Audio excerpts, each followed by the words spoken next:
Bonjour à toutes et à tous. Merci de nous avoir rejoints pour ce live inédit dédié à la décarbonation des usages dans le secteur de la santé, à l'initiative de la région Nord-Ouest. Réduire l'empreinte carbone est une nécessité qui s'impose à tous. C'est pourquoi nous avons souhaité organiser ce webinaire pour vous apporter des pistes d'action visant à décarboner. Vous recevrez le replay dès la fin de la session. Pour vous présenter les sujets, nous avons Alexandre Drouès, ingénieur efficacité énergétique GRDF pour les biodéchets, suivi du témoignage de M. Philippe Douis, directeur de l'EHPAD Le Bois de Bléville, au Havre, dans le département 76. Raphaël Didier, ensuite, chef de projet stratégique GRDF pour les gaz verts, suivi du témoignage de M. Thomas Louvadji, exploitant de l'unité de méthanisation Océa Énergie à Saint-Sulpice-sur-Île, dans le département 61. Pour finir, Virgile Martin, ingénieur d'affaires GRDF pour la mobilité au GNV, suivi du témoignage de Romuald Prudence, responsable du site de l'établissement français du sang à Seclin, dans le département 59. Après chaque thème, nous aurons un temps de réponse aux questions que vous aurez posées dans le chat, enfin le fil de discussion. Pour les questions auxquelles nous n'aurons pas le temps de répondre, nous rédigerons ensuite une foire aux questions à vous transmettre. Mais avant de vous présenter ces thèmes, je laisse la parole à Guillaume Virmot, directeur délégué marché d'affaires Nord-Ouest. Guillaume, à toi. Bonjour à toutes, bonjour à tous. Écoutez, je suis ravi de vous voir aussi nombreux pour participer à ce webinaire santé et énergie. Avant tout, je voudrais remercier les organisateurs de GRDF, donc Camille, Martine et Irène notamment, et remercier aussi nos experts, Alexandre, Raphaël et Virgile, mais aussi nos témoins externes qui vont illustrer, éclairer avec des exemples très concrets des pistes pour décarboner la santé, le segment de la santé aujourd'hui. Donc les liens entre le secteur de l'énergie et le secteur de la santé, ils sont nombreux. Premièrement, dans les deux cas, on a eu à traverser une crise ces 2-3 dernières années. Donc la crise du Covid et aujourd'hui la crise de l'énergie ou des énergies, je préférerais dire. Et dans les deux cas, les acteurs de l'énergie comme les acteurs de la santé sont des opérateurs de services essentiels aux populations. Donc je pense qu'on partage quand même cet ADN commun et ce contexte un peu chahuté qu'on a connu chacun dans son secteur ces 2 ou 3 dernières années. Donc voilà, je pense qu'il y a beaucoup de synergies, il y a beaucoup de choses à faire entre nos deux secteurs et j'espère que nos experts et nos témoins qui nous font l'amitié d'être là ce matin vont vous permettre d'explorer, de découvrir des pistes auxquelles on n'avait pas pensé collectivement à développer ou peut-être à accélérer. Donc il y a les biodéchets, un gros gisement pour les énergies de demain. Les gaz verts, on en entend de plus en plus parler, grâce notamment à la crise qu'on vit aujourd'hui, mais ça fait partie des énergies, du mix énergétique de demain. Et enfin, la mobilité, parce que la mobilité est un fort vecteur de décarbonation de nos activités avec le GNV, le bio-GNV, et Virgile vous en parlera plus en détail lors de ce webinaire. Écoutez, merci à nouveau à vous de participer. Merci à ceux qui interviennent et à ceux qui organisent, et je vous souhaite un excellent webinaire énergie et santé. Merci Guillaume. Maintenant à toi Alexandre pour présenter les biodéchets. Bonjour à toutes et à tous, ravi effectivement de vous retrouver sur ce webinaire. On va commencer par expliquer pourquoi GRDF s'intéresse aux biodéchets sur cette première partie de présentation. Je veux bien la slide suivante, s'il vous plaît. Pour déjà expliquer pourquoi celle d'après encore, s'il vous plaît. Sur l'accompagnement de GRDF, dans le cadre de la gestion des biodéchets, on a 3 missions principales, hein, que la CRE nous confie aussi rapport à ce sujet-là. Dans un premier temps, informer les porteurs de projets ou les contributeurs sur leurs obligations réglementaires, de manière à faciliter la mobilisation des différents acteurs, de bien préciser les opportunités en termes de gains d'énergie renouvelable et d'économie circulaire que les biodéchets permettent de développer sur notre territoire. On a cette mission aussi de faciliter euh, la mise en œuvre du tri à la source par le biais de montage de projets, en s'appuyant sur de la mise en relation, sur du cofinancement d'études et sur de l'appui méthodologique aussi au montage des projets. Et puis enfin, et le fil conducteur sera complet, l'animation des parties prenantes en les sensibilisant à la méthanisation des biodéchets, en leur expliquant en quoi c'est une vertu et en quoi finalement on traite une double problématique, à savoir le tri à la source des déchets et la production d'énergie renouvelable et locale. Slide suivante, s'il vous plaît. Donc, déjà, un biodéchet, de quoi est-ce qu'on parle? Au sens du Code de l'environnement, un biodéchet, c'est tout déchet non dangereux, biodégradable de jardin ou de parc, tout déchet non dangereux alimentaire ou de cuisine, issu notamment des ménages, des restaurants, des traiteurs et autres magasins de vente en détail, etc., etc. À savoir, et point important, c'est que le producteur en est responsable jusqu'à son élimination ou à sa valorisation finale. Certains d'entre vous y sont peut-être déjà confrontés. Simplement un mot sur une exclusion du périmètre sur les 5 exemples que vous voyez en dessous. Non pas que ces déchets-là ne soient pas biodégradables et ne puissent pas participer à une valorisation, mais ils sont traités différemment dans le Code de l'environnement en l'occurrence. Slide suivante, s'il vous plaît. Si on regarde un peu plus dans le détail et qu'on regarde les déchets non dangereux, non inertes, alors il y a un certain nombre d'abréviations. Vous aurez à disposition dans le support de la présentation un petit lexique qui permettra de remettre l'église au centre du village.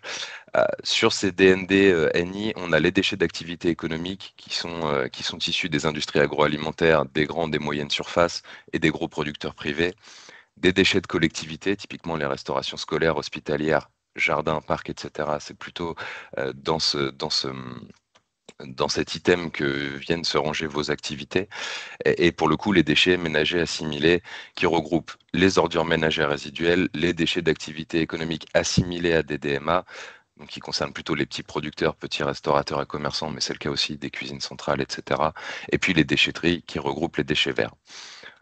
Un chiffre sans rentrer dans le détail, c'est qu'aujourd'hui, les biodéchets des ménages représentent un tiers de la poubelle grise. Alors, on ne peut pas faire l'amalgame direct avec la santé, mais c'est un chiffre qu'il est bon d'avoir en tête.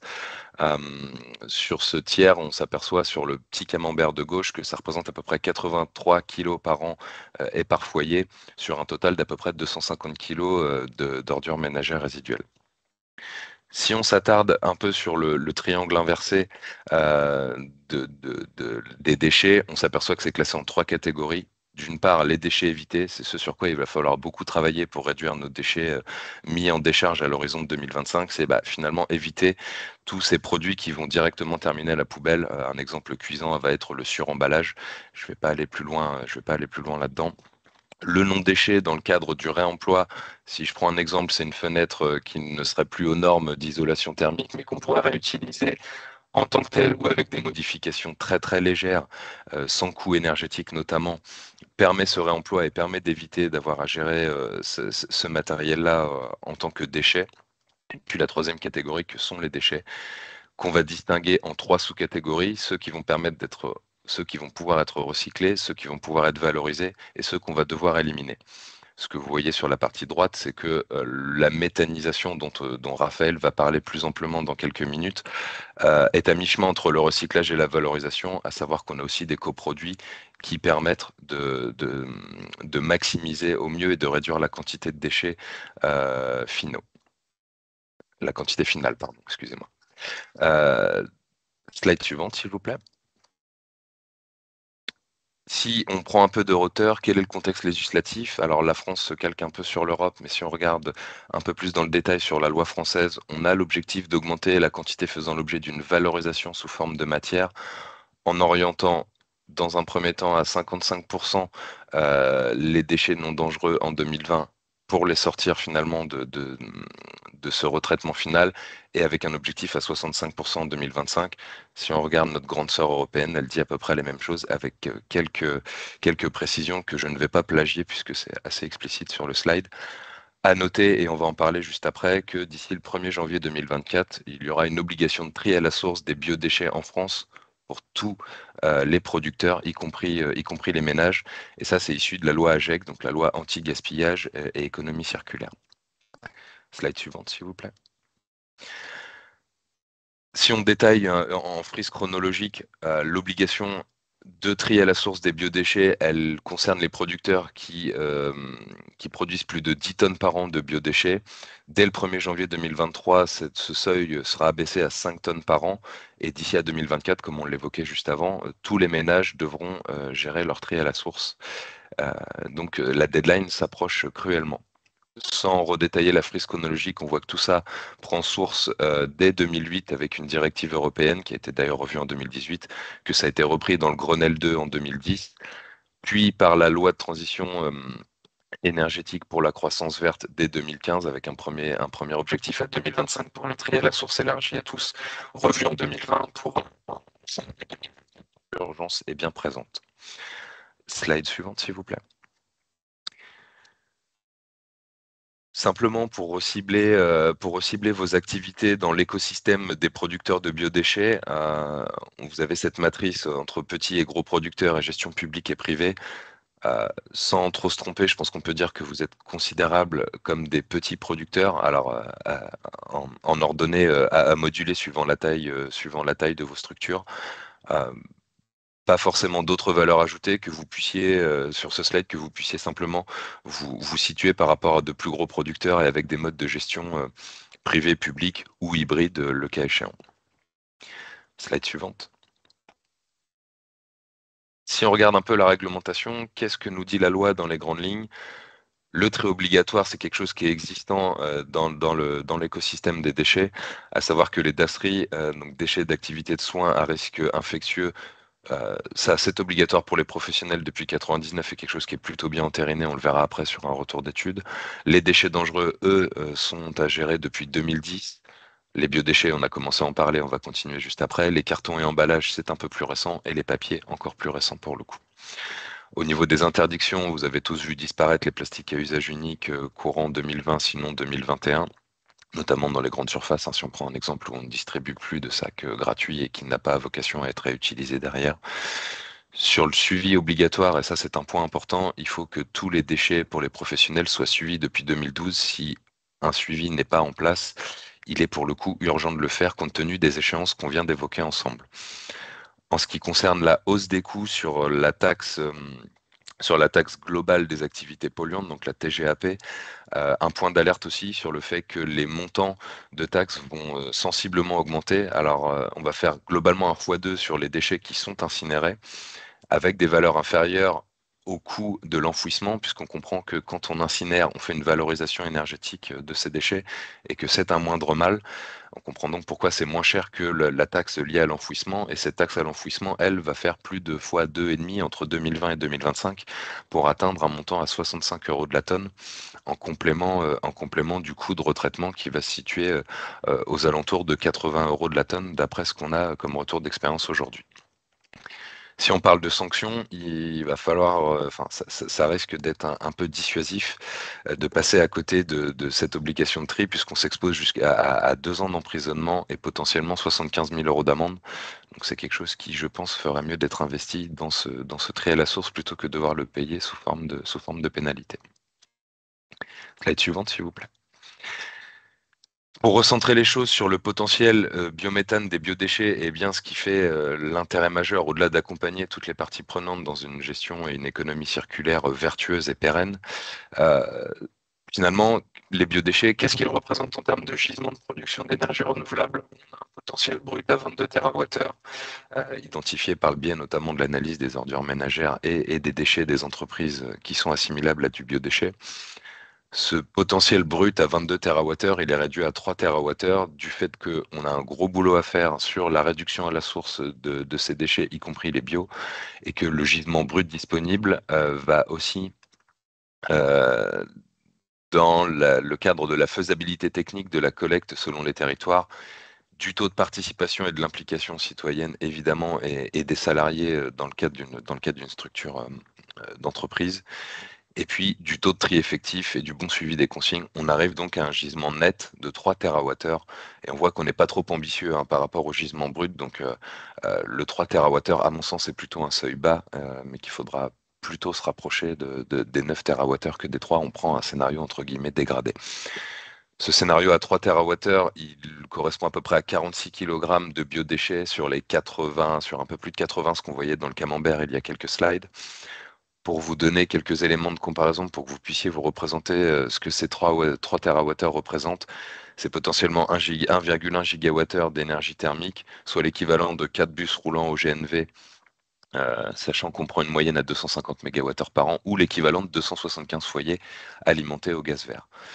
Si on regarde d'un peu plus près aussi, ça permet de valoriser du digestat, c'est la partie du flyer que vous voyez en haut à droite, qui permet de valoriser un certain nombre de choses, y compris de l'engrais, jusqu'à quasiment 1 tonne d'engrais en l'occurrence, qui ne serait pas à produire par le biais d'engrais chimiques et donc d'une industrie coûteuse en énergie et en ressources prélevées à la planète. Slide d'après, s'il vous plaît. Sur les typologies de déchets, sans rentrer dans le détail et en se basant sur une étude Takeaway sur un panel d'à peu près 250 structures, on voit que les dasseries, c'est plutôt très bien géré, les cartons également, que les papiers et les emballages font l'objet d'axes de progrès dans le temps, mais qu'on est sur la bonne démarche. En revanche, il en est ressorti de cette étude que les biodéchets sont pas du tout ou très peu triés. Il va falloir donc activer la chose. Les biodéchets, en l'occurrence, représentent jusqu'à 20% des déchets résiduels de ce secteur-là. Slide suivant, s'il vous plaît. J'épilogue pas là-dessus, mais on vous a remis un tableau des grammages moyens en fonction des typologies de production de restauration. Je passe très très rapidement là-dessus parce que je voudrais laisser la place au témoignage. Vous pourrez vous situer dans cet ordre de grandeur, mais à savoir qu'il y a forcément des ajustements par rapport à vos activités et aux spécificités de vos structures. Slide suivante, s'il vous plaît. Simplement un Rex pour vous dire que ce qui en est ressorti de ces différentes études, c'est qu'il est plus logique de centraliser la collecte de ces biodéchets, déjà parce que les agents en cuisine le font potentiellement mieux que les usagers et les gens qui se restaurent, et puis parce qu'on a des coûts de matériel qui sont plus intéressants lorsqu'on centralise. Voilà, c'était pour vous donner un bref retour d'expérience. Je suppose que certains d'entre vous ont d'autres retours d'expérience. N'hésitez pas à les partager le cas échéant. Une dernière slide avant de laisser la parole au témoignage, pour vous repréciser que ces biodéchets, par le biais de la méthanisation, permettent soit de produire directement de la chaleur et de l'électricité sur les sites de méthanisation en valorisant directement le biogaz sous forme de cogénération, soit par le biais d'une épuration pour injecter le gaz naturel avec un contenu CO2 biogénique dans nos réseaux de distribution de manière à en faire de l'énergie, du bio-GNV, et je laisserai mes collègues détailler la chose. En parallèle, le coproduit présent massivement et qui permet à l'industrie agroalimentaire d'avancer aussi, c'est que ce digestat qui est issu donc, de la méthanisation permet de substituer des engrais chimiques, et c'est un point assez positif dans l'agroalimentaire. J'ai fini pour cette partie théorique. N'hésitez pas à poser des questions. Je vais tâcher d'essayer d'y répondre dans le fil de discussion pendant le témoignage de Monsieur Douy, à qui je laisse la parole.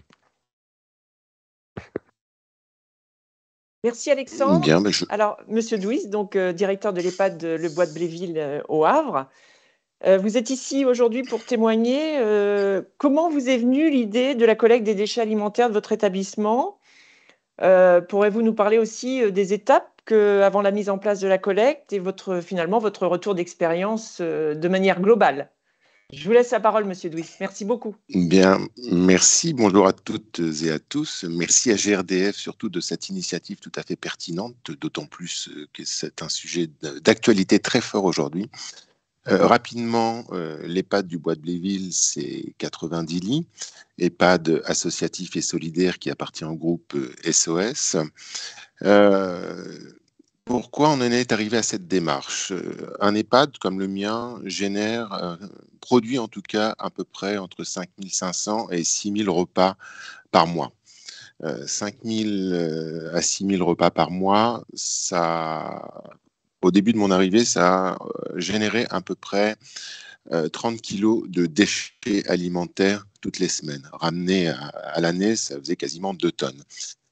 Bien que la loi anti-gaspillage de février 2020 ne nous concernait pas au niveau de l'effet de seuil, on s'est décidé en équipe, on s'est décidé à réfléchir de ce qu'on pouvait faire de ce biodéchet, de cette tonne 5, 2 tonnes qu'on générait tous les ans, de savoir ce qu'on pouvait en faire. En termes de récupération de déchets, mais en termes aussi de pratique au sein de l'établissement, avec en premier objectif, malgré tout, de diminuer ce niveau de déchets.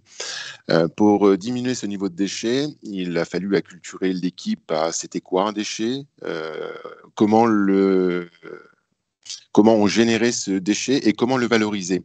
Au-delà d'être une alimentation perdue, c'était aussi expliquer aux équipes que financièrement, cette tonne avait un coût et ce coût, on pouvait, si on le diminuait, le réinjecter dans la vie de l'établissement, de l'EHPAD. Après, même si la loi existait, ça n'a pas été forcément l'aspect réglementaire qui nous a guidés. Le groupe SOS, qui a bientôt 37 ans, a toujours eu dans son ADN de travailler sur la transition écologique, sur l'environnemental. Et à ce titre, on a cherché, nous, EHPAD du Bois de Bléville, à essayer de diminuer notre impact environnemental. Donc, pour ce faire, on a cherché une solution et naturellement, nous est venu le traitement des biodéchets via la biométhanisation. Pardon, j'arriverai à le dire un jour. L'important, c'est que je le fasse. Mais donc, le faire, c'était une idée. Maintenant, comment on peut le traduire en action? Eh bien, il nous a fallu trouver un prestataire, ce qui n'était pas... On a commencé il y a un peu plus d'un an à faire ce retraitement des déchets. Nous sommes au Havre. Nous avons voulu, dans la recherche de solutions, trouver quelqu'un de local pour avoir une approche globale, c'est-à-dire si mes déchets alimentaires, mes biodéchets sont traités, qu'ils le soient faits sur un circuit court pour aller encore plus loin dans la démarche environnementale.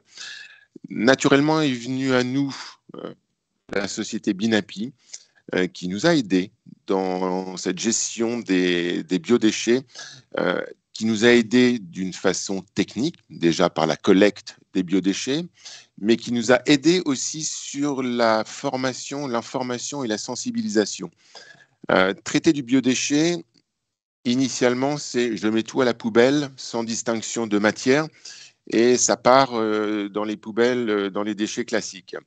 Il a fallu que les équipes de cuisine, il a fallu que les personnes qui sont en service fassent la distinction entre ce qu'était un biodéchet et un autre déchet. Éviter de mettre des pots plastiques dans les aliments qu'on allait faire partir. Donc, ça a été toute une phase de sensibilisation, aussi bien des équipes, aussi bien de nos résidents.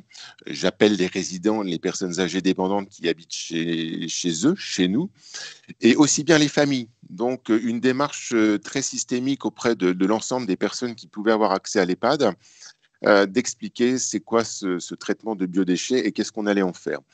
Donc, aujourd'hui, la solution est mise en place. Nous traitons nos biodéchets.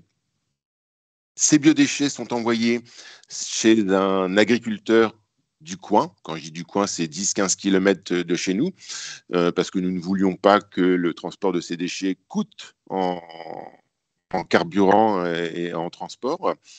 Cet agriculteur retraite nos biodéchets par de la biométhanisation, par le recyclage du digestat en termes d'engrais, etc. Donc, on a trouvé cette solution tout à fait pertinente.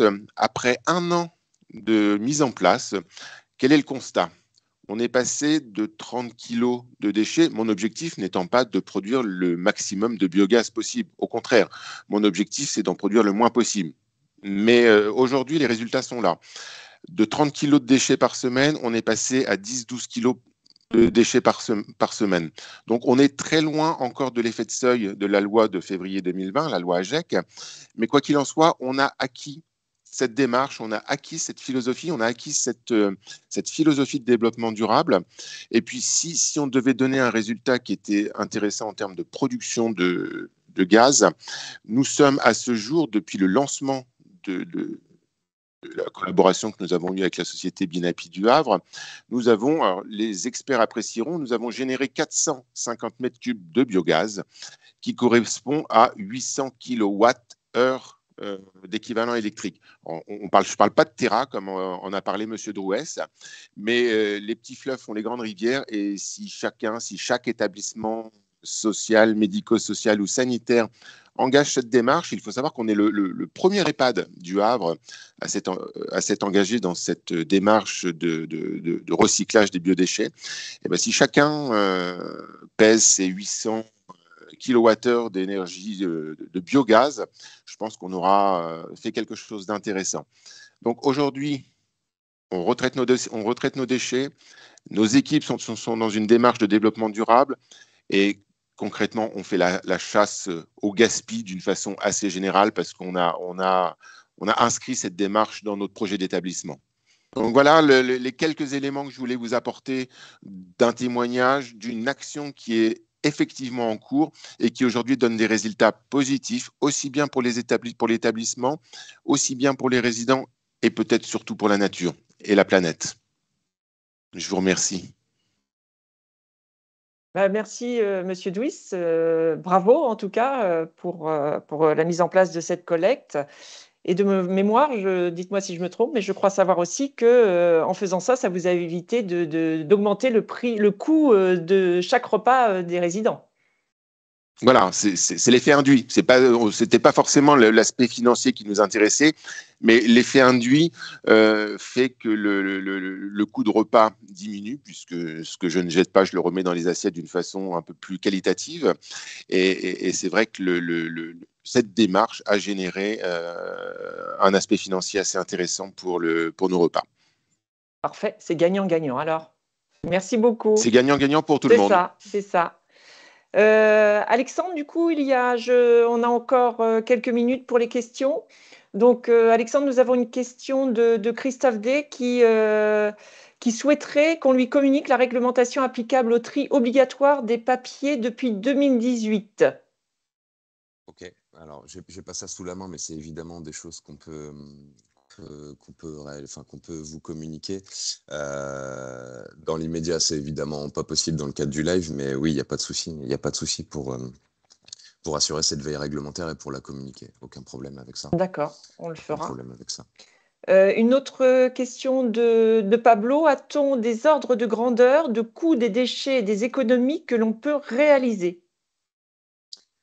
Alors, c'est compliqué de donner des ordres de grandeur dans la mesure où il y a un certain nombre de paramètres qui rentrent en compte.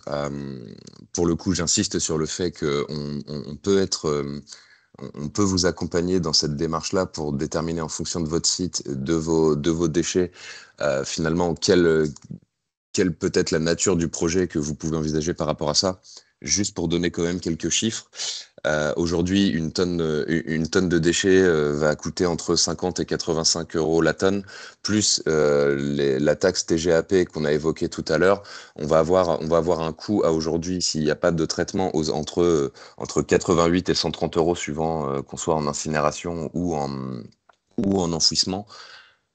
Pour le coup, la valorisation et le coût lié au tri à la source des biodéchets va dépendre d'un certain nombre de paramètres, et je suis assez frileux à m'engager sur cet ordre de grandeur. Néanmoins, retenez que GRDF est présent pour vous accompagner, pour justement participer à une étude qui permettra de déterminer le coût lié au tri à la source à mettre en face du coût actuel d'évacuation des déchets, et c'est ce delta-là qui permettra derrière de donner la viabilité d'un projet et de savoir dans quelle mesure il faut s'y engouffrer totalement. Mais je pense que le témoignage de Monsieur Douy est plutôt explicite sur les différentes vertus que ça peut apporter, et y compris financièrement pour le coup, et c'est bien aussi l'objet de l'augmentation de la taxe, c'est d'éviter d'incinérer ou d'enfouir ces déchets-là. Donc forcément que le coût du tri à la source devra être inférieur à ça, pour aussi mobiliser les gens et faire en sorte qu'on aille dans le bon sens tous ensemble. Alors, je suis désolé, c'est une demi-réponse pour le coup, mais le but c'est aussi qu'on puisse travailler là-dessus, et malheureusement c'est pas aussi évident que de sortir un ratio qui permet de pouvoir se positionner facilement. Merci. Une question pour Monsieur Douis de Pablo. Les 800 kWh dont vous parliez, qui sont produits, ce sont des quantités annuelles? Oui, c'était depuis le démarrage de la prestation de Binapi. Donc oui, c'est annuel pour l'instant. D'accord, merci. Nous avons quelqu'un, Thierry M, qui nous pose la question. Il aimerait avoir des informations sur le décret tertiaire, si ça s'applique à ces structures, mais comme on ne connaît pas la structure, donc on pourra revenir vers lui et bien entendu lui donner des informations concernant ce décret tertiaire. Là, tout de suite, on ne peut pas y répondre puisqu'on ne connaît pas sa structure. On a une autre question aussi, Nicolas V, qui demande, qui souhaite qu'on précise les actions qui sont mises en place. Donc, je suppose que c'est côté GRDF. Alors, Alexandre, est-ce qu'on peut répondre à ça ou fera rappeler Nicolas pour qu'il donne plus de détails par rapport à ces questions? Je pense qu'il faudra qu'on diffère la réponse là pour le Tout coup. à fait. Et je vois le chrono qui tourne. Je veux pas presser les choses, mais oui, d'où l'intérêt de pouvoir revenir vers les gens a posteriori. C'est aussi l'objectif du webinaire, c'est de Oui, signifier notre intérêt à accompagner sur d'autres projets. bien sûr. Alors, une dernière question pour Monsieur Douis. Quel gain financier avez-vous réalisé en recyclant les biodéchets de l'EHPAD du Havre? Alors, je parlais de gains financiers, je parlais plus d'approche financière, et c'est plus un gain à somme nulle. En gros, c'est ce que je ne dépense pas dans le gaspillage, ça me permet de l'injecter dans le coût de la prestation qui m'est proposée par Binapi, entre autres. Hein. Donc, parler de gains financiers, parler de gains d'argent quand on cherche à avoir des actions qui préservent la planète, ça me met un peu mal à l'aise et en difficulté parce que ce n'était pas l'objectif. L'objectif, c'était de pouvoir retraiter ces déchets plutôt qu'ils partent à la poubelle sans être retraités. Donc le gain financier, c'est quelques milliers d'euros. Donc c'est peu. Pour nous, c'est beaucoup, puisque comme je disais tout à l'heure, ça nous permet de financer la prestation de la société Binapi et d'avoir un petit plus alimentaire qualitatif pour nos résidents. Mais c'est difficile de quantifier à l'euro près quel est l'aspect financier de la mise en place de cette démarche. Bien sûr. Eh ben, écoutez, merci. Maintenant, on va passer au sujet gaz vert. Donc, Raphaël, je te laisse la main. Merci. Bonjour à tous, je suis ravi également d'être avec vous. On va pouvoir passer à la slide juste d'après où il y a également un graphique. L'idée était de vous présenter en quoi les gaz verts, d'une façon générale, peuvent contribuer à la décarbonation. Donc, je ne passerai pas sur tous les chiffres présents sur toutes les slides. Un message principal, en tout cas sur celle-ci, c'est de vous dire que d'après diverses études, hein, que ce soit RTE, Négawatt, des études du groupe Engie, on peut identifier un potentiel de production de gaz vert qui est de l'ordre de 420 TWh en fonction de diverses typologies de déchets ou d'intrants. Et ce 420 TWh, il est important à considérer puisque si on se projette maintenant sur les potentielles consommations des réseaux gaziers à horizon 2050, on a des projections estimées à 355 TWh maximum. Donc ça veut dire une chose, hein, globalement, c'est qu'on peut être totalement indépendant en gaz renouvelable d'ici à 2050. Je voudrais aussi revenir sur un chiffre en particulier qui est le premier de celui que vous voyez à droite, la méthanisation, qui est l'objet notamment de nos échanges du jour. 130 TWh, c'est un chiffre qui est assez intéressant puisque quelles que soient les études qui ont été réalisées par divers organismes, alors RTE, Négawatt, ADEME, notamment fin 2021, en vue d'atteindre la neutralité carbone. Toutes les études, sans exception, disent qu'il est nécessaire, mais absolument nécessaire pour boucler la neutralité carbone, peu importe notre sensibilité énergétique, d'aller chercher ces 130 TWh de gaz dans les réseaux. On peut passer à la slide d'après. On va revenir justement sur diverses technologies qui permettent de produire du gaz vert. Aujourd'hui, vous avez sans doute pas mal entendu parler de méthanisation et de biométhane, et également sans doute d'hydrogène. L'idée de cette slide est de vous remettre en perspective un petit peu ces différents gaz verts. Alors sur la partie gauche, on va avoir des technologies qui permettent de produire du biométhane. Donc en méthanisation, essentiellement, alors ce terme n'a rien de scientifique, mais on va pouvoir mettre de la matière organique molle, finalement les biodéchets notamment qui ont été évoqués par Alexandre tout à l'heure, des déchets d'agriculture également et des déchets d'industrie agroalimentaire. On va avoir une fermentation anaérobique, c'est un terme barbare juste pour dire qu'il se passe la même chose que dans notre intestin, donc des bactéries vont venir décomposer cette matière et produire du gaz. On peut également venir traiter de la matière organique liquide, donc c'est la biomasse liquide sur la partie tout à gauche en gasification hydrothermale. C'est globalement à peu près un procédé similaire, même s'il n'a rien à voir technologiquement, mais c'est le but étant de traiter de la matière organique. Sur la partie droite, on peut également constater qu'on peut traiter la matière organique dite ligneuse ou autre, enfin tout ce qui est dur aussi. Donc ce terme n'a également rien de scientifique, mais finalement quand les bactéries ne sont plus assez puissantes pour décomposer la matière en gaz, on a des procédés thermophysiques qui permettent de produire du gaz et de l'injecter dans les réseaux. Alors on pourra produire notamment de l'hydrogène, également avec l'électrolyse de l'eau, hein. On entend pas mal parler pour tout ce qui est hydrogène vert en ce moment. Et cet hydrogène, on pourra soit l'injecter directement dans les réseaux, soit le combiner avec du CO2, donc capter du CO2 pour créer du gaz. Et ce qui est intéressant, justement, c'est de se dire que l'intégralité de ces gaz verts qu'on vient d'évoquer très rapidement, et je me tiens à votre disposition pour vous en donner plus de détails si besoin, hein, l'intégralité de ces gaz verts sont considérés dans les trajectoires et dans les stratégies des opérateurs gaziers en vue d'atteindre les 100% qu'on évoquait juste avant. Et d'ailleurs, des technologies un petit peu plus innovantes, hein, comme la pyrogasification ou bien l'hydrogène, ont déjà été testées dans nos réseaux. C'est notamment l'objet de deux démonstrateurs comme Jupiter 1000 et Grid.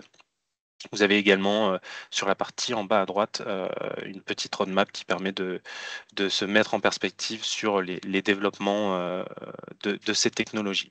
On peut passer à la slide d'après. Sur la slide d'après, vous verrez une photo d'une unité de méthanisation. Alors, peut-être que pour certains, vous en avez déjà vu. Là, l'idée, c'est vraiment de vous présenter à quoi ça ressemble. Globalement, on va avoir au milieu les digesteurs. Donc, c'est les fameux estomacs industriels qui permettent de traiter la matière organique. Dans ces digesteurs, on vient introduire la matière organique et cette matière organique est traitée par les bactéries, permet de produire du biogaz qui est ensuite épuré, contrôlé, sécurisé et mis en pression, notamment par GRDF, pour l'injecter dans les réseaux et ensuite servir à tous les usages du gaz vert qu'on connaît, donc chauffage, eau chaude, mobilité dont on vous parlera juste après, et également cuisson. On peut passer à la slide d'après. Alors, comme on vous le disait, c'est un modèle d'économie circulaire. On en a beaucoup parlé sur cette thématique de déchets. Mais là où c'est intéressant, et c'est juste pour remettre en perspective ce qui a déjà été dit juste avant, hein, c'est qu'on est sur un modèle de collecte des déchets qui permet de produire au cœur des territoires du gaz vert, qui est ensuite injecté et qui permet de reproduire de l'énergie, qui permettra ensuite d'avoir un cycle, ce qui permet d'avoir un cycle du carbone qui est neutre, sans oublier également que ce procédé permet de produire un coproduit qui est le digesta, et ce digesta vient ensuite être répandu sur les terres agricoles et vient se substituer aux engrais économiques. Donc on a vraiment une vraie chaîne de valeur au cœur des territoires qui permet d'être pleinement inscrite dans l'économie circulaire au niveau des déchets ou bien des produits agricoles ou industriels. On peut passer à la slide d'après. On a beaucoup parlé aussi d'économie circulaire, mais ce qui est intéressant, c'est que globalement, ça reste une énergie attractive aussi, puisque c'est une énergie qui, au regard de ses gains et de ses externalités positives, est assez intéressante, puisque c'est une énergie qui est stockable, qui est bas carbone et qui est renouvelable. Donc, aux alentours de 80-90 euros du mégawattheure, on pourrait revenir si vous le souhaitez sur ces chiffres. C'est une énergie qui est bon marché par rapport à toutes les externalités. Elle est plutôt modulable aussi, puisqu'on le verra juste après, on peut faire le choix d'une petite quantité ou d'une quantité totale de gaz vert dans son approvisionnement pour décarboner.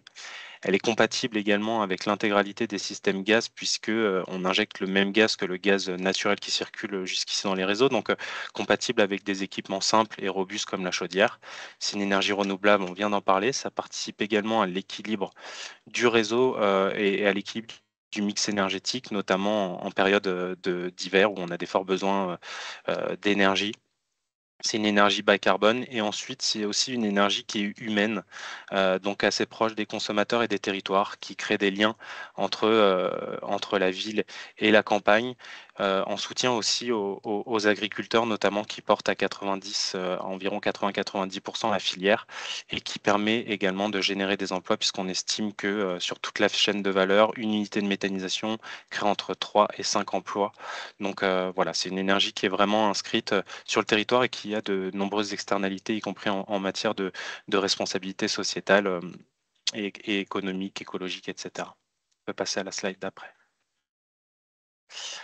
Pour remettre également en perspective que cette énergie, on pourrait se dire, et on entend ci et là, oui, mais elle ne contribue pas beaucoup aujourd'hui. Effectivement, c'est vrai, mais c'est une énergie qui est plutôt récente, donc qui date de 2011 en termes d'autorisation d'injection dans les réseaux. Et on le voit, on a une dynamique qui est vraiment exponentielle avec des centaines de projets qui sont en file d'attente. Et rien que pour vous donner un chiffre, on a eu entre 2017 et 2021 que environ 300 sites qui sont sortis sur les territoires.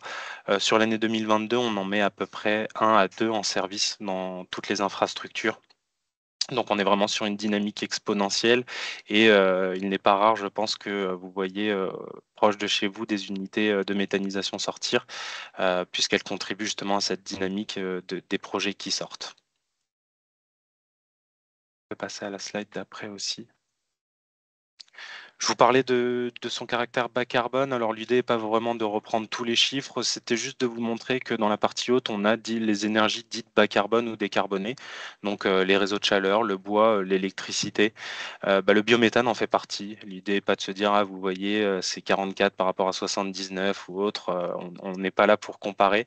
En tout cas, c'est vraiment de se dire que c'est totalement compatible avec l'intégralité des énergies dites bas carbone.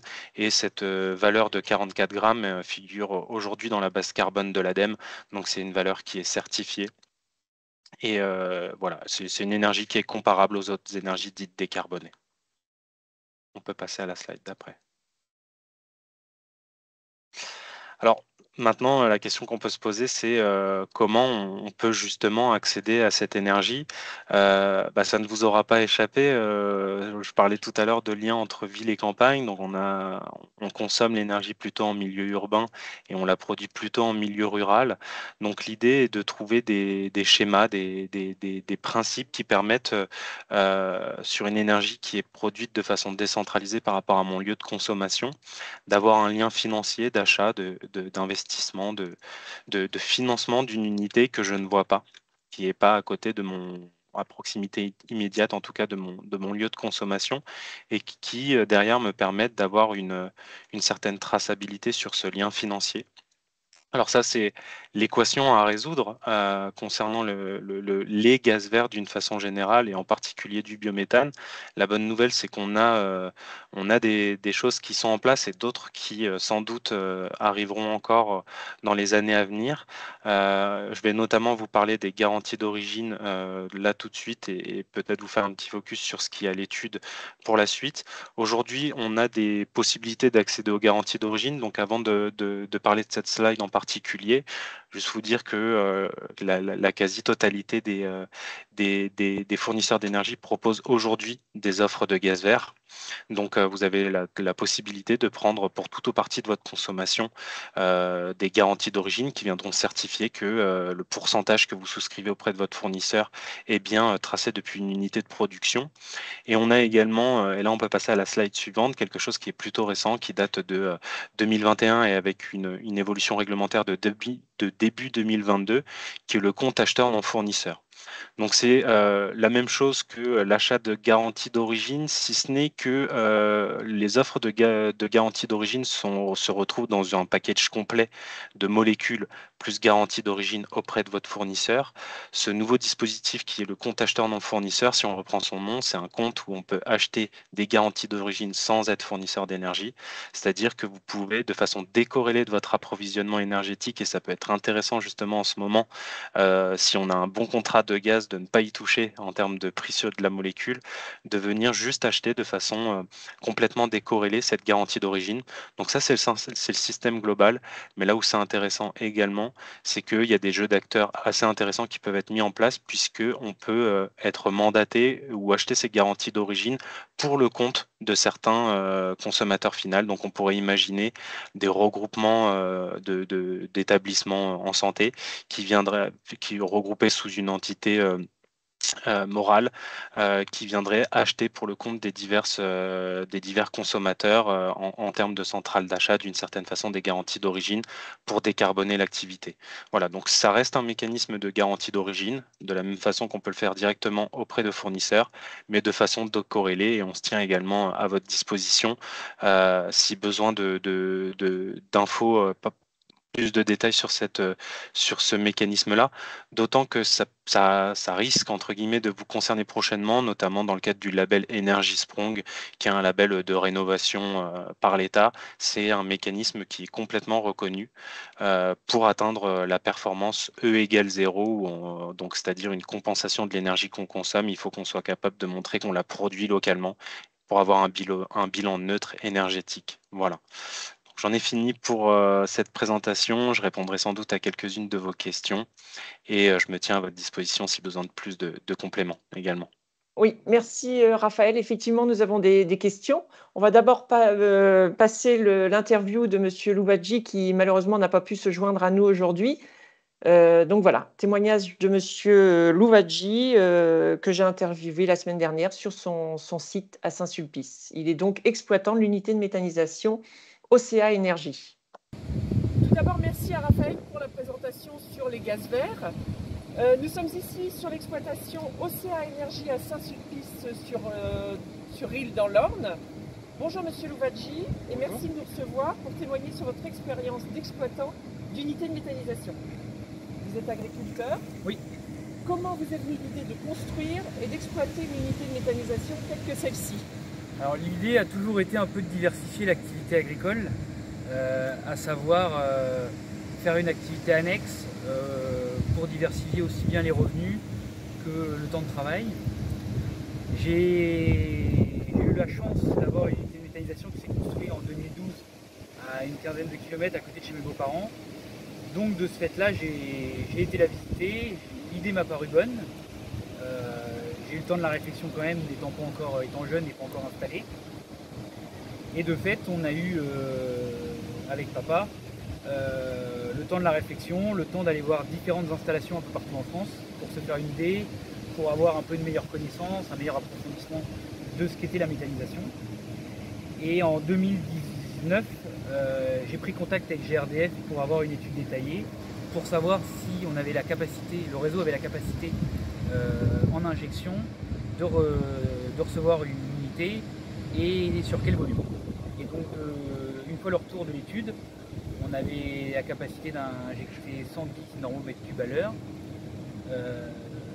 Et de ce fait-là, on a lancé les démarches, cherché un constructeur, entamé les démarches administratives, pris contact avec la chambre pour ce faire.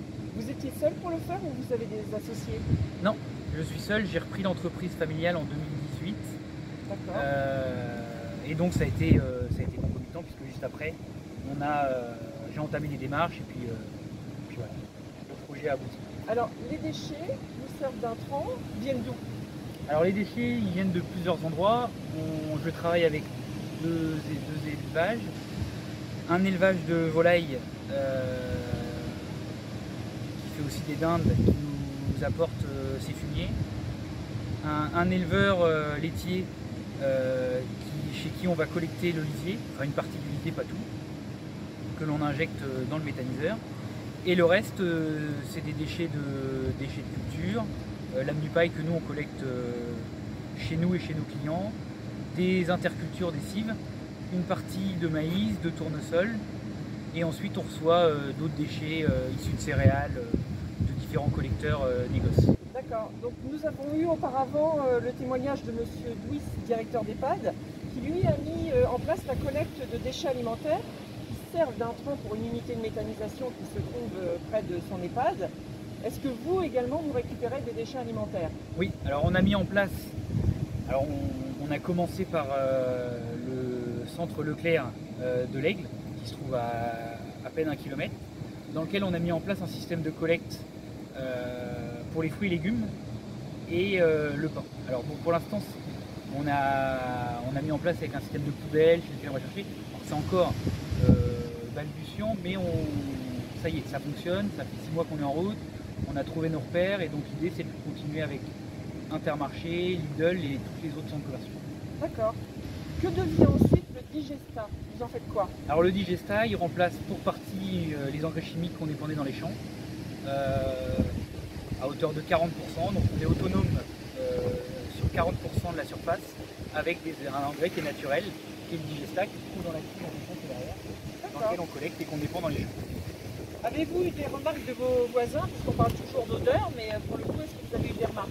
Alors, pas des remarques, beaucoup d'interrogations, de questions. C'était, à mon sens, c'était la méconnaissance du processus de méthanisation qui faisait peur, le gaz, c'était un ensemble d'a priori avec lesquels on a réussi à surmonter, parce qu'en ayant voir le voisinage, en les faisant participer un peu au projet, en leur montrant que... Transport de camions aussi pour apporter les déchets, par exemple. Ouais, un petit peu le transport, mais voilà. Après, on a mis en place des règles. La première année, je trouvais qu'on allait un peu vite, voilà. Et maintenant, ça y est, c'est réglé. On n'a plus de soucis.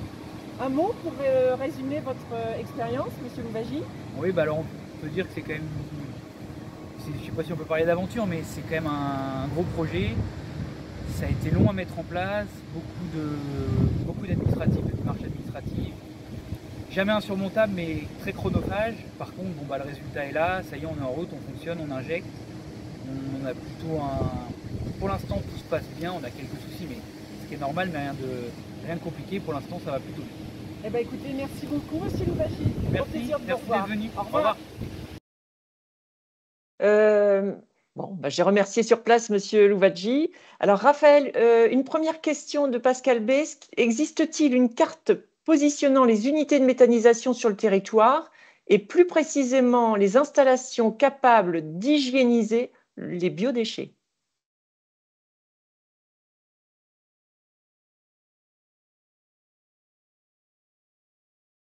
Excusez-moi.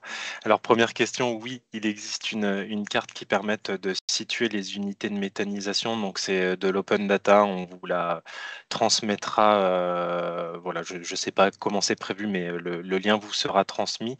Sur l'installation qui permet d'hygiéniser les biodéchets, je ne sais pas si sur cette open data, il y a cette spécification, mais quoi qu'il en soit, on le précisera sur ces données justement en open data. Sinon, on doit être en mesure de pouvoir vous préciser au-delà de cette carte. On regardera ça et on reviendra vers vous. Une deuxième question donc de Geneviève D. Existe-t-il des externalités négatives dans la production de gaz vert? Je n'en vois aucune. Il y en a sans doute. Quoi qu'il en soit, je vais être transparent. Aujourd'hui, mettre une unité de méthanisation, il faut que ce soit bien fait. Donc, c'est surtout ça que je viendrai dire. C'est-à-dire qu'il faut que ce soit bien fait, il faut que ce soit concerté avec les populations au niveau de son implantation. Aujourd'hui, il y a beaucoup de solutions qui existent à la fois pour la concertation, mais aussi pour l'intégration paysagère, pour faciliter le déplacement des matières et faire en sorte qu'il y ait le moins de nuisances possible. Aujourd'hui, les nuisances sont faibles ou nulles et c'est essentiellement de la méconnaissance ou des idées reçues qui existent. Maintenant, il y a sans doute des externalités négatives, mais je pense que si on fait la balance entre toutes les externalités positives et le peu d'éventuelles externalités négatives, on doit être largement dans le positif. D'accord, une question de Karine B. Existe-t-il un gaz vert garanti d'origine qui assure que le méthane est produit uniquement à partir de déchets et pas en utilisant des terres uniquement pour produire du biogaz et en respectant le bien-être animal et en ne gardant pas les animaux H24 en stabulation? Alors, il y a beaucoup de questions dans cette question. La première, je vais tenter d'y répondre en parlant un petit peu de la réglementation liée au biométhane. Donc, les pouvoirs publics ont plutôt bien réalisé cette réglementation, c'est-à-dire qu'aujourd'hui, d'une part, ça favorise en termes de tarifs d'achat, donc de la rentabilité des sites, ça favorise les sites qui produisent des déchets, soit qui utilisent des déchets d'industrie agroalimentaire pour cette logique d'économie circulaire, mais également des déchets issus de lisier et fumier. Donc ça, c'est la première chose. On aura plutôt tendance à à privilégier ce type de déchets. Sur cette seconde partie de question où on parlait de déchets issus ou de coproduits issus de l'alimentation, la réglementation a aussi été très bien faite, c'est-à-dire que les terres agricoles doivent essentiellement servir à l'alimentation humaine ou animale, et donc on a un seuil maximal de 15% de cultures alimentaires qui sont autorisées et qui est contrôlé d'ailleurs dans les unités de méthanisation. L'objectif étant qu'on n'aille pas sur un modèle allemand où on a utilisé et destiné des terres agricoles à la production d'énergie. Donc voilà, la réglementation a été plutôt bien faite et d'ailleurs le tarif d'achat et l'autorisation d'injection tombent si on dépasse ce seuil. Maintenant, dernière partie de question, est-ce qu'on peut justement plutôt se destiner vers des gaz qui seraient produits plutôt sur ces typologies de déchets? Ça dépend, si on reprend ce que je vous ai dit juste avant, les fournisseurs, on peut faire la demande auprès de fournisseurs en fonction du site sur lequel ils ont acheté ce gaz. Ils sauront vous renseigner d'où vient ce gaz et donc la typologie du site. Et sur le deuxième mécanisme que je vous ai présenté, le compte acheteur non fournisseur, c'est une plateforme d'échange où on peut justement faire des souhaits sur le type de gaz vert qu'on souhaite. C'est-à-dire qu'on peut venir discriminer, alors le terme n'est pas beau, mais c'est celui qui me vient à l'esprit. On peut venir mettre des caractères des caractères de discrimination sur le gaz qu'on veut, tant sur la localité que sur le type de site souhaité. Donc on peut être en mesure sur le compte acheteur non fournisseur, pour vous donner un exemple vraiment précis, de dire moi je voudrais du gaz vert qui soit issu de la Seine-Maritime, uniquement d'un site agricole qui traite des lisiers fumiers. Voilà, donc on a la possibilité effectivement de venir faire ce choix. Merci, et tu as la chance parce que tu as encore une autre question puisque nous avons un peu plus de temps du fait du témoignage de M. Louvadji à distance. Donc, question de Patrick B. Est-ce que si l'on parvient à produire en biogaz 100% de notre consommation, le prix du kilowattheure sera plus intéressant que le coût du gaz naturel actuel? Alors à l'instant précis où on se parle, oui, ça c'est une certitude, il n'y a pas besoin d'avoir de boule de cristal.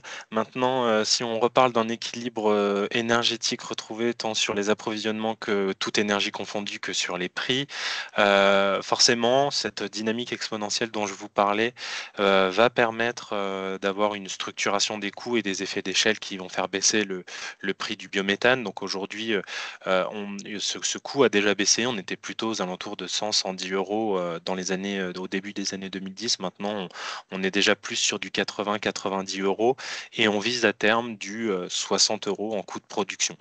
Si on le met au regard du gaz naturel, donc qui est un gaz non renouvelable et carboné, et qu'on lui ajoute l'externalité de la taxe carbone, puisqu'il faudrait venir comparer ce qui est comparable, on voit qu'aux alentours de 2030, à la fois des facteurs inflationnistes d'équilibre, mais également la taxe carbone permettent d'imaginer un prix de croisement aux alentours de 2028-2030 entre le gaz renouvelable biométhane et le gaz naturel sur les marchés. Donc effectivement, demain, et sans parler d'après-demain, on aura la chance d'avoir un gaz vert et local qui sera compétitif, plus que compétitif par rapport au gaz naturel. Et il y a encore une dernière question, et je pense qu'elle est intéressante aussi à traiter sur le bilan CO2. Je te laisse me... Oui, oui, tout à fait. Donc effectivement, une dernière question pour toi, Raphaël. Quel est le bilan CO2 entre le gaz naturel et le gaz issu de la méthanisation? Alors peut-être qu'en régie, on peut me repasser la slide sur les histogrammes horizontaux où on voit, ça doit être 2 ou 3 slides avant celle-ci. C'est exactement celle-ci.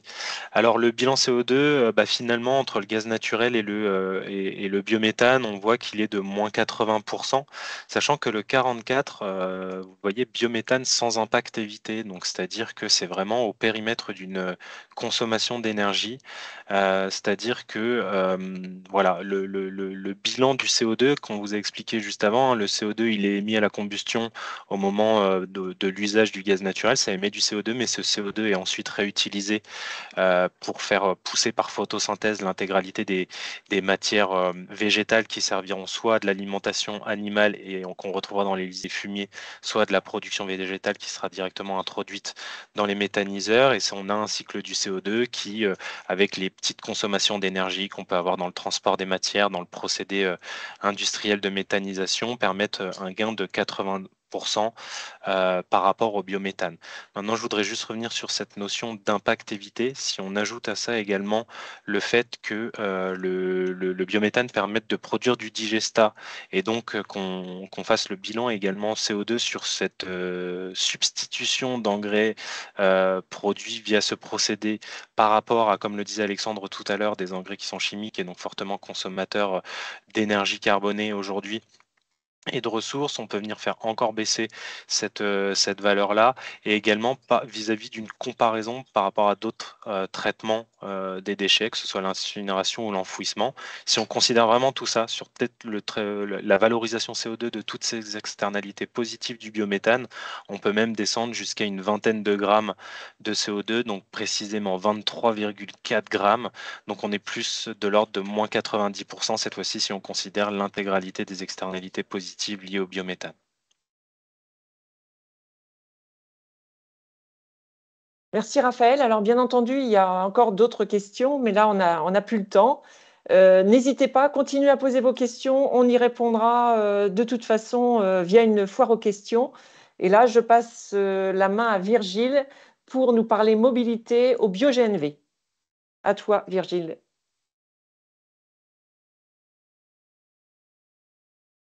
Merci Martine, bonjour à toutes et à tous.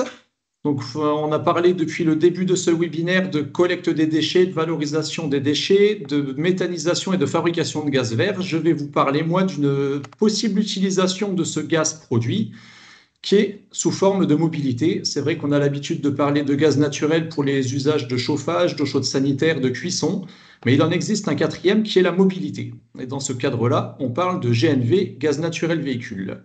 Donc, je veux bien la diapo d'après, s'il vous plaît.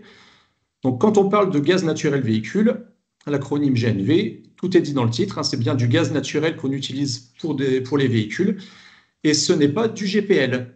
Dans les années, au début des années 90-2000, on avait du GPL, gaz de pétrole liquéfié, qui est lui un mélange de butane et de propane. Quand on parle de GNV, on parle bien de méthane, le même que celui qui circule dans le réseau et qui sert dans vos établissements respectifs à assurer le chauffage, la cuisson, l'eau chaude sanitaire. Donc ce GNV se trouve principalement sous deux formes, le GNC et le GNL. GNC pour gaz naturel comprimé, c'est-à-dire qu'on garde le gaz naturel à l'état gazeux et on vient le comprimer dans l'équivalent de bouteilles de plongée, ou le gaz naturel liquéfié, et là on vient refroidir ce gaz naturel pour le passer à l'état liquide. Dans les deux cas, le but est de concentrer dans un minimum de volume un maximum d'énergie, puisque à pression atmosphérique, 1 mètre cube de gaz a le même pouvoir calorifique qu'un litre de gasoil. Donc on est obligé soit de le comprimer pour gagner de la densité, soit de le liquéfier pour gagner de l'espace. Mais ce gaz naturel, qu'il soit comprimé ou liquéfié, est strictement le même. Donc je vais maintenant vous parler des atouts du GNV. Alors ils sont plusieurs. Le premier, il est principalement sur l'impact qu'a le GNV sur la qualité de l'air.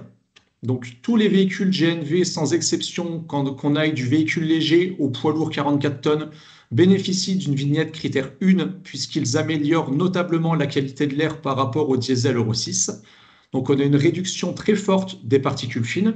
Donc les chiffres qui sont évoqués, puisque c'est toujours très délicat de mesurer les émissions de particules fines, le chiffre est de 95%, réduction des oxydes d'azote entre 30 et 50%, toujours par rapport à un diesel Euro 7. Donc on voit que d'un point de vue de la qualité de l'air qui représente les polluants locaux, on a une forte amélioration grâce au GNV. Le GNV dans sa version renouvelable, c'est-à-dire le bio-GNV, c'est-à-dire du gaz issu principalement de méthanisation qu'on utilise dans de la mobilité, c'est 80% de réduction de CO2. Donc c'est un peu ce que disait Raphaël avant sur le contenu CO2 du biométhane. On le retrouve dans le bio-GNV puisque c'est le même. Donc ce qui fait que quand on cumule ces deux bénéfices de la pollution globale et de la pollution locale, avec le bio-GNV, on a un carburant qui est vraiment propre, enfin, beaucoup plus propre que le diesel en tout cas. Et deux autres impacts qui sont assez intéressants avec le gaz naturel véhicule, c'est notamment l'aspect financier, puisque quand on compare le GNV ou le bio-GNV par rapport aux autres carburants alternatifs que sont l'électricité ou l'hydrogène, on est beaucoup plus compétitif d'un point de vue financier. Et le dernier atout du GNV, alors qui n'est pas forcément le plus prégnant, mais malgré tout, quand on travaille dans le domaine de la santé, ça peut peser, c'est l'impact du bruit, puisque une motorisation GNV est 2 fois plus silencieuse que la motorisation équivalente diesel. Donc c'est vrai que le silence dans les hôpitaux ou dans le milieu de la santé, c'est quand même quelque chose qui pèse sur le bien-être des résidents et des occupants. Donc le fait de pouvoir réduire ne serait-ce que de moitié le bruit des véhicules, c'est un impact qui est positif. On peut passer à la diapo suivante, s'il vous plaît. Donc je vous le disais, compte tenu du fait que les véhicules GNV bénéficient tous de la vignette critère 1, ces véhicules pourront tous circuler dans les ZFE existantes ou les ZFE à créer. Vous savez que la loi impose aux collectivités de plus de 250 000 habitants de mettre en place une ZFE. Donc ZFE, c'est l'acronyme pour zone à faible émission, dans laquelle on classe les véhicules en fonction de leurs émissions polluantes. Donc les véhicules les plus polluants sont les diesels d'avant 2000 et ils sont vignette critère 5. Et plus on arrive sur une typologie de véhicule moins polluant, au mieux ce véhicule a une vignette critère avec un faible numéro. Donc aujourd'hui, ce qu'il faut retenir, c'est que tous les véhicules GNV ont la vignette critère 1, alors que les véhicules diesel, même les plus propres, sont en critère 2. Donc l'impact pour vous, très spécifiquement, c'est que globalement, dans quelques années, en fonction du calendrier de mise en place des ZFE autour de vous, vous serez obligé de passer sur des véhicules de moins en moins polluants qui vont soit vers la vignette critère 0, soit la vignette critère 1 pour pouvoir circuler sans restriction à l'intérieur de ces zones à faible émission. Et on se rend compte que sur nos régions concernées, que sont les régions des Hauts-de-France et la région Normandie, les ZFE à mettre en place, on va en avoir. Et je suis sûr que parmi vous, il y a des gestionnaires d'établissements ou des utilisateurs qui seront dans ces zones à faible émission. Donc maintenant, une fois qu'on s'est dit ça, c'est comment vous pouvez passer au GNV, avec quelle typologie de véhicule, et je vais demander à la régie d'avancer d'une diapo, s'il vous plaît. Donc globalement, quelle que soit votre activité, que vous soyez une EHPAD, que vous soyez un centre hospitalier, vous disposez de toute une gamme de véhicules qui est adaptée à vos besoins, puisque le GNV est présent sur toutes les typologies de véhicules, du véhicule léger au véhicule poids lourd 44 tonnes. Donc le poids lourd 44 tonnes, j'imagine que vous en avez même pas du tout dans votre activité. Par contre, vous avez dans vos flottes respectives du véhicule léger, du véhicule utilitaire léger, peut-être pour certains d'entre vous du véhicule de transport de voyageurs et du petit poids lourd, donc du 7 tonnes 5, du 19 tonnes pour la collecte des déchets. Donc sachez que quelle que soit la typologie de véhicule que vous possédez, on peut trouver un homologue en GNV pour répondre à vos besoins. Donc, que ça soit pour les flottes que vous exploitez en propre, c'est-à-dire les flottes qui vous appartiennent, ou les flottes de vos prestataires, puisque pour sans doute partie d'entre vous, vous êtes des organismes publics qui êtes assujettis au Code des marchés publics. Vous passez des appels d'offres pour vos diverses prestations, qu'elles soient de collecte de lingerie, de blanchisserie, de stérilisation, de livraison de repas.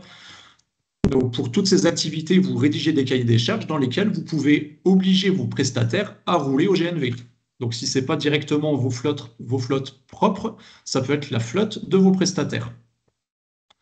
On peut avancer d'une diapo, s'il vous plaît. Donc maintenant, je vais vous présenter, alors assez succinctement, parce que je sais qu'il me reste très peu de temps, la carte des différentes stations, parce que c'est bien beau de passer au gaz naturel véhicule, maintenant il faut savoir où est-ce qu'on peut mettre le plein. Donc depuis quelques années, le GNV connaît un essor qui est quand même, que je qualifierais d'assez similaire à celui de la méthanisation, c'est-à-dire qu'il y a 10 ans, il n'y avait pas grand-chose, mais depuis quelques années, on voit vraiment une implantation sur la carte d'un nombre de stations qui est assez conséquent. Aujourd'hui, ce qu'on constate, c'est que les stations publiques sur lesquelles n'importe qui peut aller faire le plein, elles suivent un petit peu la densité de population et elles sont principalement aujourd'hui à proximité des grandes villes. Donc, par contre, la différence par rapport au monde du diesel et des carburants liquides classiques, c'est que on a toute une ribambelle d'acteurs différents. Ça peut être de la grosse PM, de la grosse entreprise du CAC 40, type Total Energy ou Air Liquide ou Engie qui développent des stations, que des PME locales. Donc on retrouve toute une panoplie de typologies d'entreprises, ce qui peut générer une toute petite difficulté si vous avez des grands kilométrages à faire, c'est qu'il faut multiplier les cartes ou les badges auprès des opérateurs. Globalement, compte tenu de vos activités, vous avez un rayonnement qui est plutôt à l'échelle d'un petit périmètre, genre 50 km à la ronde, et pour la grande majorité d'entre vous, vous ferez systématiquement le plein sur la même station.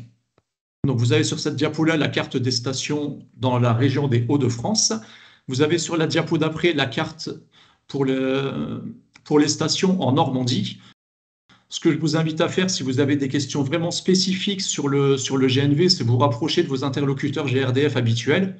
Et ces interlocuteurs pourront vous réorienter vers moi ou mes collègues afin qu'on aille dans le détail de votre activité. Est-ce que le GNV est adapté, oui ou non, à votre activité? Et quelles sont vos possibilités d'avitaillement sur votre territoire?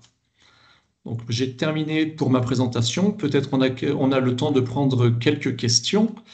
Donc, j'en vois une de Pascal B qui demande si le GNV est subventionné au même titre que l'électrification. Alors, pour les organismes privés, oui, c'est subventionné par le dispositif de suramortissement fiscal à partir du moment où le véhicule que vous achetez a un tonnage supérieur à 2,6 tonnes. Pour tout ce qui est entité publique, ce dispositif n'existe pas puisque vous n'êtes pas assujetti à l'impôt sur les sociétés. Donc, c'est le seul dispositif de subvention directe. L'autre dispositif de subvention directe qui est accordé par l'État, alors, ce n'est pas une subvention sous la forme dont on la connaît habituellement, c'est-à-dire où l'État nous rembourse une fois qu'on a fait un achat. Là, c'est une subvention un petit peu amont, puisque la fiscalité qui est affectée au GNV, c'est-à-dire la taxe que l'on paye sur l'achat de gaz naturel, est très faible par rapport à celle du gasoil. Donc aujourd'hui, quand vous achetez 1 litre de gasoil, vous payez 60 centimes de taxe. Quand vous payez 1 kg de GNV, c'est-à-dire le même équivalent d'énergie, vous payez 7,7 centimes de taxe. Donc l'État, entre guillemets, subventionne via une fiscalité avantageuse. Et je vois que le temps qui m'est imparti est échu. Je vais avoir le plaisir de passer la main à M. Prudence de l'EFS et on prendra les autres questions spécifiques au GNV après son intervention si vous le souhaitez. Je vous remercie. Oui, merci Virgile. Et merci d'avoir précisé aussi que les cartes, par exemple, là, c'était les Hauts-de-France, parce que ce webinaire est organisé par la région Nord-Ouest. Et bien entendu, je le redirai à la fin, mais vous pouvez vous rediriger vers vos commerciaux habituels et qui auront les cartes, ou alors ils reviendront vers nous. Enfin, voilà.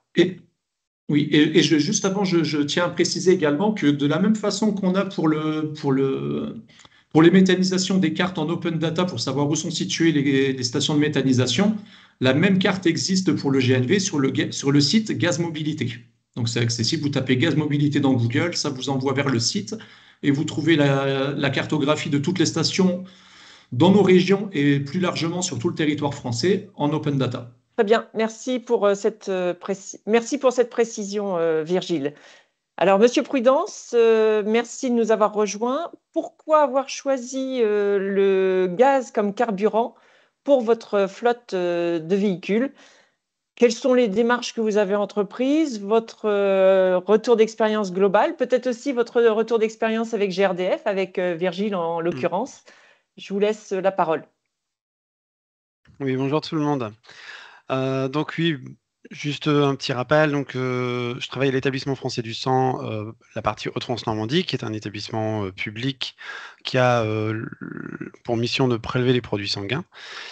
À ce titre, sur la partie Hauts-de-France-Normandie, on réalise 3000 collectes par an, donc des collectes qui se réalisent dans de nombreuses villes, beaucoup en centre-ville aussi d'ailleurs, hein, principalement. D'où l'intérêt d'avoir des véhicules qui réduisent les nuisances en fait pour les différentes populations qui vivent à proximité des lieux de collecte. Alors ma motivation de départ, c'était justement cette réduction de nuisances, qu'elle soit au niveau du bruit, au niveau de l'odeur aussi, donc y compris pour nos personnels, étant donné que nos véhicules sont généralement stationnés dans des bâtiments qui nous permettent en fait de préparer les différents rôles, c'est les différents consommables et matériels que l'on est amené à transporter dans les salles pour réaliser les collectes. Donc ça permettait en fait de réduire en fait la pollution liée aux émissions de diesel dans nos bâtiments. Ensuite, nous prélevons des donneurs qui généralement sont quand même très sensibles à l'impact environnemental. Donc ça permettait aussi d'anticiper et de répondre à ces attentes des donneurs que l'on sollicite pour venir donner leur sang. Enfin, en termes d'image, je trouvais que par rapport à la mission de l'établissement, il était important d'avoir une gestion de parc de véhicules qui est orientée vers justement la réduction des impacts environnementaux, étant donné la mission principale de l'établissement français du sang.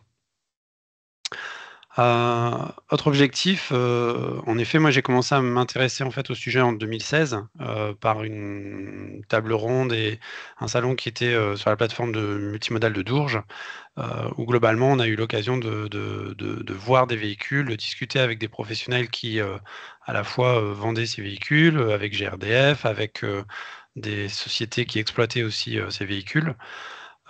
Et donc j'ai tout de suite vu l'intérêt de partir sur cette solution. Ça permet aussi d'anticiper justement cette mise en place de ZFE, d'avoir un mix énergétique dans le parc. Donc ce que l'on voit aujourd'hui qui est très important parce que par exemple aujourd'hui on n'a pas de difficulté d'approvisionnement sur les stations de gaz de GNC, donc nous on a que des véhicules qui roulent au GNC. Donc aujourd'hui, ça nous permet en fait d'avoir une facilité pour faire les pleins avec la difficulté qu'on connaît aujourd'hui sur le diesel. J'ai associé à ce projet aussi la réduction des gabarits de véhicules. Donc je me suis dit, tant qu'à faire pour réduire les impacts environnementaux, j'ai travaillé aussi on a beaucoup travaillé avec mes collaborateurs sur la réduction de ce que l'on transportait pour réaliser ces collectes, pour en profiter pour réduire les gabarits de ces véhicules en favorisant le renouvellement du parc. Donc pour encore avoir un impact plus important sur la réduction des émissions de CO2 et des NOx et des particules fines. On a aussi souhaité forcément, quand j'ai présenté ce projet, c'était important aussi de montrer que on n'allait pas augmenter les charges de fonctionnement. Donc la réduction des gabarits, tout le modèle économique dont parlait Virgile précédemment, montrer que la transition de notre parc vers un parc GNV permettait en plus de réaliser des économies avec du crédit d'impôt, avec une baisse de la consommation. Donc en fait, le projet était parti sur de bonnes bases. Une fois que tout ce projet était plus clair dans ma tête, il a fallu faire du sourcing au niveau des véhicules qui pouvaient correspondre à notre besoin. Identifier les stations aussi qui allaient être disponibles à proximité de nos sites pour voir si par rapport à nos sites d'implantation, notre utilisation de véhicules, l'autonomie des véhicules qu'on avait choisis, si tout ça matchait bien pour arriver à une solution viable au quotidien. J'ai aussi eu l'occasion de rencontrer d'autres professionnels exploitants de gestion de parc grâce à GRDF qui m'ont mis en contact avec d'autres exploitants pour pouvoir justement parler du quotidien, de la mise en place de ce genre de véhicule. Tout ça dans le but de faire adhérer, en fait, de faire adhérer à la fois ma direction, de faire adhérer aussi les IRP qui avaient des inquiétudes. On parlait tout à l'heure d'idées reçues, donc au départ, il y en a beaucoup sur les idées reçues, les risques, alors qu'en fait, il n'y a aucun risque à utiliser des véhicules au GNC. Et ensuite, les collaborateurs, donc les différents chauffeurs qu'il fallait présenter cette nouvelle solution, leur faire tester les véhicules, en profiter pour justement avoir des véhicules aussi plus récents, mieux équipés, pour améliorer les conditions de travail. Donc notre sourcing nous a amené vers... Aujourd'hui, on n'a qu'un seul type de véhicule. On utilise des petits poids lourds qui sont de moins de 7,5 tonnes, qui ont la possibilité d'être pris en bicarburation, mais moi j'ai fait le choix de prendre que en monocarburation, donc c'est-à-dire qu'on pouvait avoir un petit espace, un réservoir de 15 litres d'essence avec la solution gaz naturel. Moi j'ai voulu que ce soit du 100% complètement gaz naturel pour maximiser en fait l'utilisation du gaz. Par contre, j'ai opté pour l'ajout de bonbonnes supplémentaires pour augmenter l'autonomie. Donc aujourd'hui, on a une autonomie pour nos véhicules à peu près 350 à 400 km selon le type de trajet et la conduite réalisée. Ce qui est largement suffisant en fait par rapport à nos missions. Ça nous permet à la fois de réaliser les collectes dont je parlais, les 3000 collectes que nous avons par an, mais ça nous permet aussi de réaliser des transports sur des distances plus longues entre nos différents sites.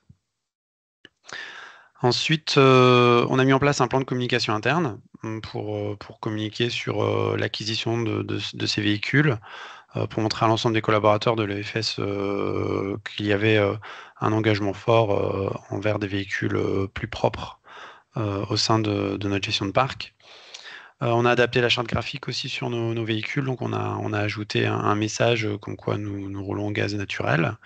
Pour que les donneurs puissent voir des actions concrètes qui vont dans le sens de leurs attentes.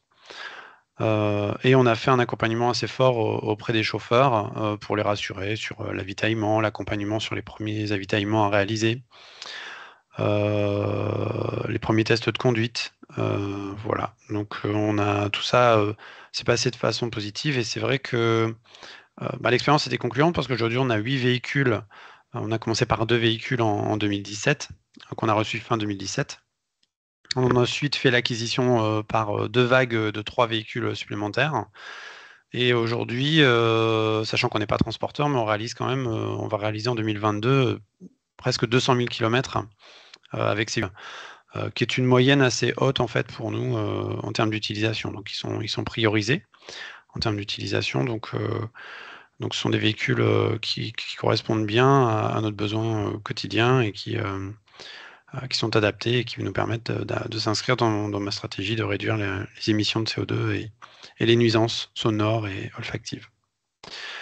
En termes d'accompagnement, oui, en fait, donc j'ai eu besoin de GRDF surtout au départ pour m'accompagner et nous expliquer l'ensemble du projet, c'est-à-dire qu'en fait, j'ai eu l'occasion de visiter une station, j'ai eu l'occasion d'avoir des informations sur les sites de méthanisation, j'ai eu l'occasion de pouvoir avoir des contacts d'autres exploitants pour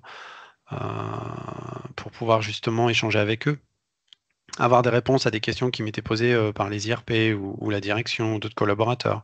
Donc c'est vrai que la présence de GRDF dans la mise en pratique de ce projet était importante. Voilà, je ne sais pas si je pense avoir à peu près tout dit, enfin au moins l'essentiel. Donc voilà, aucun regret de mon côté sur, au contraire, plutôt un retour très positif sur cette transition de parc et cette solution qui permet d'avoir un parc avec une solution propre. Parfait. Merci, Monsieur Prudence. Et Virgile, à toi, parce que finalement, avec tout ce que vous avez dit, ça a amené à plein de questions. Donc, Virgile, si tu es prêt, alors une question de Pascal B. Le réseau de distribution est pour le moins clairsemé, cela limite grandement son développement. Celui-ci va-t-il s'étendre dans les mois, années à venir? Avec quel financement? Alors, le réseau est clairsemé. J'ai envie de dire oui et non, puisque globalement, aujourd'hui, on constate que sur toutes les grandes agglomérations, on trouve quasiment des stations GNV. Effectivement, les zones un peu plus rurales ne sont pas encore desservies puisque ce type d'infrastructure est quasiment exclusivement financé par des puissances privées. Et donc, à un moment, il y a besoin de rentabiliser l'investissement. Donc, les privés vont là où il y a le plus de densité, entre guillemets, de camions ou de consommateurs. Donc, les stations se mettent principalement sur les grandes villes. Le réseau est en train de se densifier et continuera de se densifier dans les mois et années à venir au fur et à mesure que de toute façon, la réglementation va imposer de plus en plus une décarbonation du monde des transports. Donc, le réseau va se densifier. Mais ponctuellement, sur votre secteur, monsieur, on pourra regarder les meilleures possibilités d'avitaillement. Est-ce qu'un véhicule qui roule au GNV, donc au gaz naturel véhicule, peut également rouler au GPL en cas de difficulté à trouver du GNV, justement? Alors, la réponse est non, puisque globalement, aujourd'hui, alors ça reste des bases de moteur essence tous les deux. Par contre, là où il y a une grosse différence, c'est sur le stockage du carburant. Le GNV est stocké à 200 bars, donc à très haute pression, c'est-à-dire que donc, une fois que ça sort du réservoir, il y a toute une phase de détente avant d'être injecté dans le moteur, alors que le GPL, lui, est en phase liquide et injecté à beaucoup plus faible pression. Donc, au niveau du stockage, il y a une vraie incompatibilité et on ne peut pas mettre de GPL dans un GNV et on ne peut pas mettre de GNV dans un GPL. De toute façon, les connectiques pour brancher les pistolets sont complètement différentes. C'est très clair, donc on ne peut pas. OK. Est-ce que les particules... Mais il n'y a pas de pénurie sur le GNV. Hein. Voilà, il y a eu cette question-là, effectivement, aussi, j'allais y venir. Est-ce qu'il y a une pénurie sur le GNV? Non, il n'y a pas de pénurie sur le GNV puisque les stations sont alimentées par le réseau, tout simplement. Hein. D'accord. Donc le réseau fonctionne 24 sur 24, 7 jours sur 7. Donc non, il n'y a pas de pénurie. Il peut y avoir ponctuellement, puisque c'est quand même des stations qui sont technologiquement beaucoup plus complexes qu'une station diesel, il peut y avoir ponctuellement un dysfonctionnement sur la station, mais on est sur des taux de disponibilité de station supérieurs à 95%. Et est-ce que les particuliers peuvent également rouler au GNV? Les particuliers peuvent évidemment rouler au GNV. Rien ne les en empêche, mais rien ne les encourage non plus, puisque aujourd'hui l'État français sur la mobilité légère a fait le choix de développer massivement l'électrification et les constructeurs n'ont pas développé énormément de véhicules gaz. Aujourd'hui, il n'y a que Seat qui propose des véhicules. Par contre, à l'export, donc notamment chez nos voisins néerlandais, belges et allemands, on peut trouver toute une gamme beaucoup plus étoffée de véhicules GNV. D'accord. Et une dernière question, est-ce que la consommation d'un véhicule qui roule au GNV est identique à un véhicule qui roule au GPL? Non, un véhicule au GNV consomme moins qu'un véhicule GPL, puisque les consommations entre un GNV sont équivalents à un véhicule diesel. Si vous consommez sur un petit utilitaire 13 litres au 100 de diesel, vous consommerez 13 kg de gaz. Alors que sur le GPL, on constate une surconsommation par rapport à la consommation d'essence ou de gasoil. Ce qu'il faut retenir, c'est qu'avec 1 kg de gaz, on fait parcourt le même nombre de kilomètres qu'avec 1 litre de diesel. D'accord, c'est très clair.